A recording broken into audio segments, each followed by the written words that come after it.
Today, these 92 ranches that I talked to you about this morning, I had a box of key punch cards in a box about that long, just a huge deck of them. And you had to take them to a key punch machine, and I don't know if you've ever seen these things. They punch out little oblong holes out of the card, and that's what the computer would read. Those are code, alphanumeric codes. Well, on the front end of my cards, it was the program deck, and then right behind that I had what are called header cards that would tell the program what I wanted to do with this data that was going to follow. And then behind that you had your data cards. So you take that, and I'd pack it across campus to the computer room, and it wasn't as big as this room, but maybe half the size of this room, and one computer occupied that whole space. And I handed my deck stuff, with my identification on there, and I'd come back tomorrow and hope that I hadn't made a mistake, or they hadn't made a mistake, and that I had a successful run. And you know, and sometimes I had made a mistake, or they had made a mistake, and it didn't run successfully. And so we had to figure, is it your mistake, is it my mistake, what was the mistake, and get it fixed, and go back. We can, you know, these things we've got today make that so much more simple. And I don't like computers, but I love what the things will do for me. So, you know, we use them because of what they'll do for us. They just make us so much more effective, so much better in our ability to do things. So I can collect and store and retrieve data quickly, look at it quickly. I can analyze past performance. I can analyze future possibilities. What if I want to change my operation this way or that way and do this instead of that? And it just enables me to quickly look and do those things and put them into models that can work over and over again. Helps me greatly with budgeting. The data retrieval I can have right at my fingertips. Okay, this is another area of planning. This is a foreman with these cowboys and some student interns doing grazing planning. And I don't know how many have seen the grazing charts that the Savory Institute and Ranching for Profit, some of those use, but I like those charts. And these people are sitting at this table, they've got the charts for the last couple of years there in front of them to see what they did when on each pasture or paddock, and now they're planting next year's. This happens to be just before calving season started. That's why the student interns were there, and they want to get their grazing plan done before they start to calve. Still kind of winter, and still calving in April, then they've since moved to May. And anyway, they were planning and they get on these charts, and I love those grazing charts. They're a wonderful planning tool, and if some of you are trying to advance your grazing and aren't using a good charting method, I would really advise you to do so. I encourage you to do so. I just think they're so helpful. You keep track of the past, what you've done before, and project where you want to go, and you can do it so much better. And then I think an annual cattle flow is really the foundation for a good budget. And see, I've got a class of cattle there. And if I go across the top, how many do I have on hand at the beginning of the year? Percent born, and I've changed that now to say percent weaned because I assume zero death loss on the calves, and we all know that doesn't happen. But if I take percent weaned there, and what I've said here is I'm going to wean 93% of the calves out of cows and 89% of the calves out of 2-year-olds. Of the calves that, you know, based on the number of cows that I had at the beginning of the year, not based on how many had a calf, because some of them slipped their calves or aborted their calves from the trade check time. Loss percentage, and then it calculates the number of losses. I have to enter the number sold, and the reason I always do that, I enter that number because what I do is I want an ending inventory over here. What this does is this, plus this, minus this, equals this, and then that yearling number moves up to 2-year-old number, and that 2-year-old number moves into the cows, and actually the cows just move across the cows, so this plus this equals this. Hope you follow that. At any rate, I know what I want that ending inventory to be. In this case, I want it to be the same as the beginning. And for analysis purposes, that's the way you want to do it. But if I'm growing or shrinking my operation, I don't need to do that. So I enter the number sold to make my next beginning inventory come out where I want it to come out. The biggest mistakes that I have seen my clients make when they start budgeting is they budget the number they're going to sell, and they just budget it without this chart, Tell me how many they're going to have to sell. And I said, well, what have you got now? What do you expect to have die? And we work through it. And Walla, when they get their ending inventory, they don't have enough cows to start next year with, because they projected to sell more than they could sell and still have a next year's beginning inventory on hand. And one of the biggest mistakes I see in budgeting. Another thing, I move heifers up the page, I move steers and stockers down the page, males down the page, females up the page, and those few are just good little hints. I can interrupt any time of the year and look at my cattle inventory and then project forward, and it's just quick, and it really begins a budgeting process very, very nicely. So just another tool, and I have a whole budget worksheet that works around that. I'm not going to take time to show that to you today, but it's a pretty good budget worksheet. I like to plan by key result areas: feed production, livestock production, wildlife production in those scenarios where you're doing that, range production, cost and quality control, and marketing. Now, some of these integrate all into the same budget, but I like to plan kind of by each one of those, and it culminates in a good budget. Okay, just a reminder of 3 ways to increase profit. You want to have a drought plan and a heavy snow plan. You know, what I see too often in agriculture, and the poor guys out in the western part of South Dakota could probably never manage the same again in their lives. And I understand the emotion behind all of that. But all of us can easily get caught up in managing this year as if it were going to be the worst year ever, the worst year we've ever seen. And if we manage that way, we miss a lot of opportunities, a lot of opportunities. We can't manage that way. We have to manage for the typical, or something closer to average. And you know, everybody says there is no typical year, there is no average year. They're kind of right, but you know, there's a range that's kind of typical or average. But that's what we have to manage for. That's what we have to move along at. But we have to then have contingency plans for drought and snow, especially for drought and snow. You may think of other things, but you have to have contingency plans. Okay, what if? What if this comes? What if this drought comes? How do I proceed to destock? What if we just get a blizzard and a storm like we've never had before? If we have any advance notice by the weatherman, what are we going to do? What are we going to do to minimize our losses? And so I'm a believer in not passing up opportunities because we manage as if every year we're going to be worse. We manage as if every year we're going to be pretty typical, but have contingency plans, much like we buy insurance for other things to take care of the worst.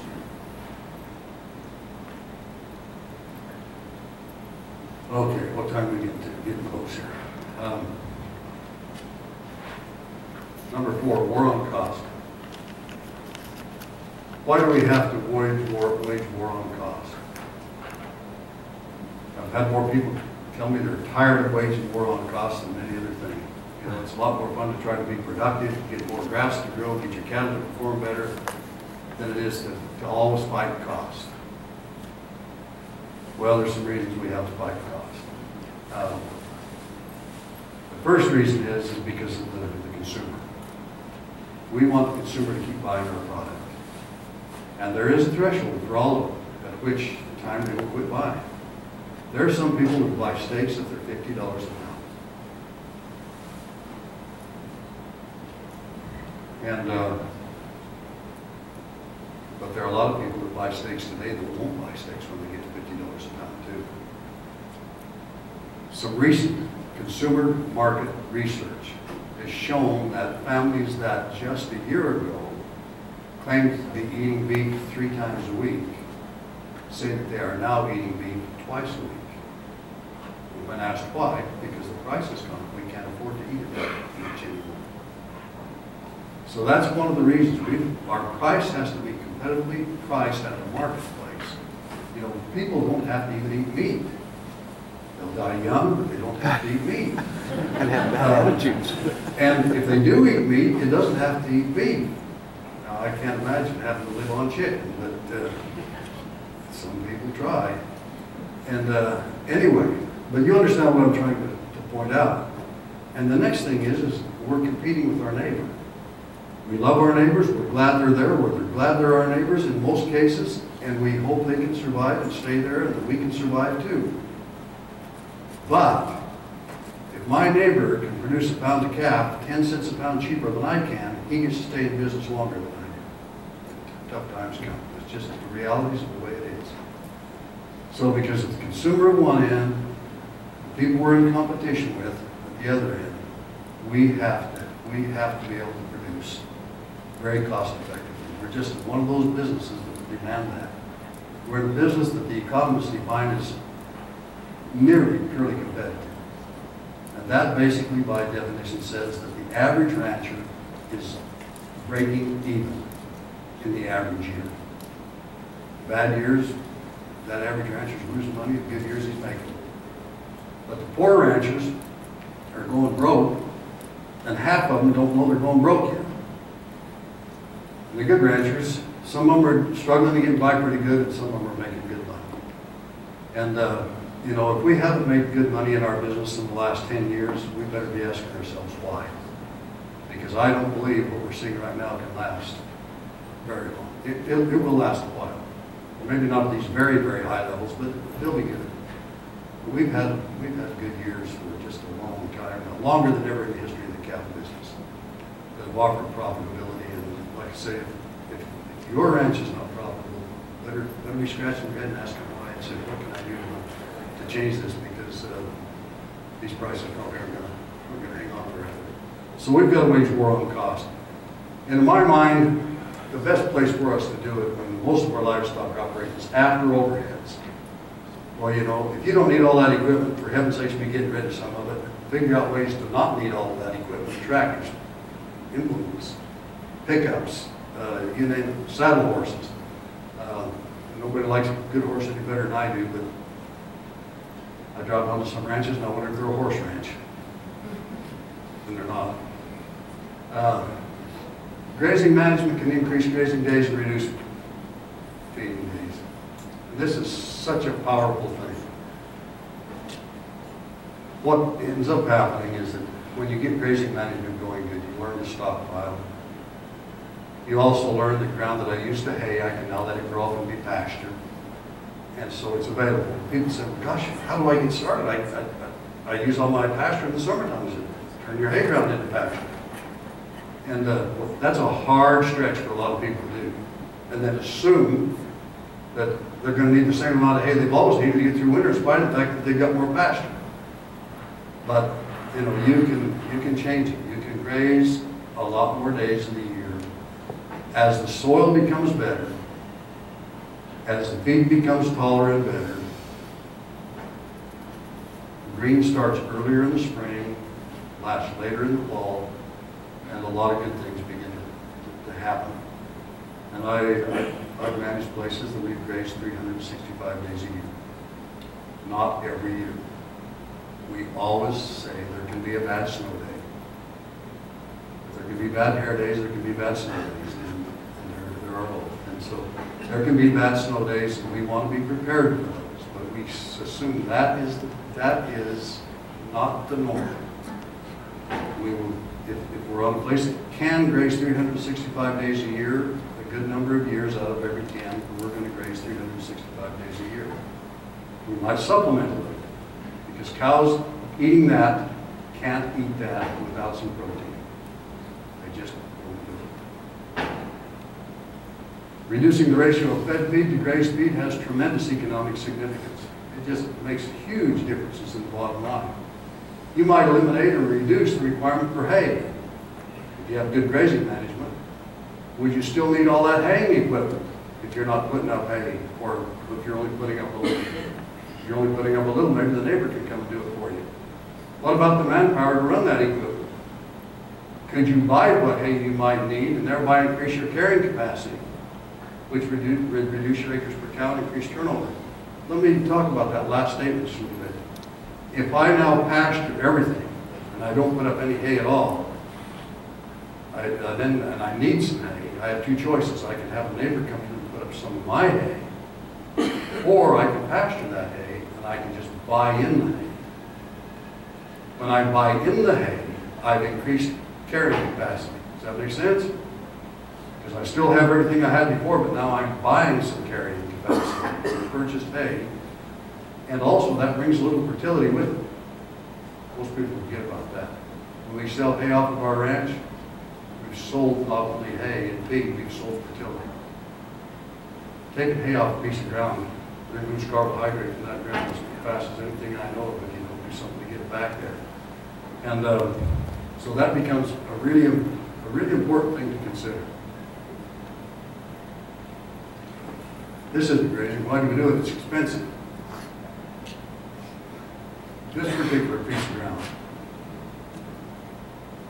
had been grazed probably for the previous 7 or 8 years, every year. And they're cutting there about 3 tons of hay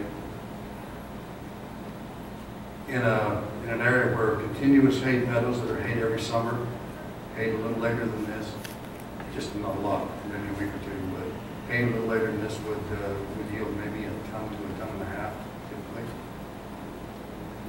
And maybe that was some fertilization. This had manure from the grazing, that was all. We chose to have a neighbor come in and hay it because we were going to have more pasture than we needed for the cattle we had, and hay prices were extremely high. And so to have our winter stockpile, we put under sheds because we didn't know how many winters it might get to hold over. We weren't going to feed it unless it had to be fed.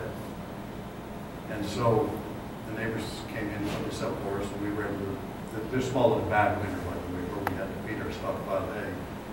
And we put it back into the sheds. And that's interesting because that was a couple of years ago, and I'm not sure it's all been fed since. Haven't had that kind of winter. They've had to feed some, but not like they did out there. So there are reasons that you do some of this stuff. Now, we went right back to pasture in the same meadow for another few years after that, and I'm sure got the fertility popped right back onto it. But this is one of the reasons we do it. This is not that hay. This hay was bought from that same guy that came in and put that up on a custom basis for us. He's an alfalfa farmer, and that's why he could come and do that meadow hay for us between crops of alfalfa, between cuttings of alfalfa. Buy alfalfa from him, and these cows needed a protein supplement. And in that place where the alfalfa was pretty close at hand, we could supplement. It was a supplement choice. Cost per unit of protein was less, and yet we had some pretty good TDM with that alfalfa. So we were feeding the equivalent of about 3 to 4 pounds per day. But we were only feeding it 3 times a week. So let's say 3. We were vacillating between 3 and 4, but let's say 3. If I want to have 3 pounds a day, that's 21 pounds in a week. So if I only want to haul it 3 times, Monday, Wednesday, and Friday, I take 7 pounds each time I go, and that works very well. And I've had a lot of people tell me, those cows are going to be waiting at the gate for you every morning. And I said, you've never done it that way, have you? The reason I can say that is because I've done it for 30 years, and they will not wait at the gate. They might wait tomorrow morning, but they're not going to keep doing it. They can't calendar, skip a day, skip 2. They were content to be out grazing, and they would stay that way till they hear the feed outfit come. And believe me, they will learn to recognize the feed outfit. They're not going to be tricked by something else and try to walk and then have to walk back where they were feeding. But when they hear the feed outfit, they will come. And if I were supplementing cows, cake or alfalfa, protein supplementing to get them to eat stuff like this, I would not take it more than 3 times a week. And with cake, if I can haul enough each time I go to meet my weekly need, I would not take it more than twice a week, just to save the fuel costs and the cost of getting it. But anyway, a little hay like that, and a lot of cured grass. And we'll slip through some things here kind of quickly. They really will eat that stuff. And you can see those cows out grazing, pretty good body condition, and that's what they live on. This is a riparian area in the middle of a large, dry, spring-type pasture where we capped. And so we put temporary fence around this, just the riparian area itself. It's kind of a seep area. It wasn't irrigated or watered, but it could get wet, and it grows sedges and all kinds of stuff. And so we just fenced around and put cattle there, and we hauled a little alfalfa 3 times a week. You know, you can see back in here, we've got some cattails and wiregrass and just some not very desirable stuff. But they ate it all, the whole darn thing. And you know, these are cows that are expected to graze all winter long. Cold, windy, high elevation environment. Minimal development of replacement heifers. I think we can talk about that as part of the process, because I think I'm done, right? We'll pick up right there when we come back.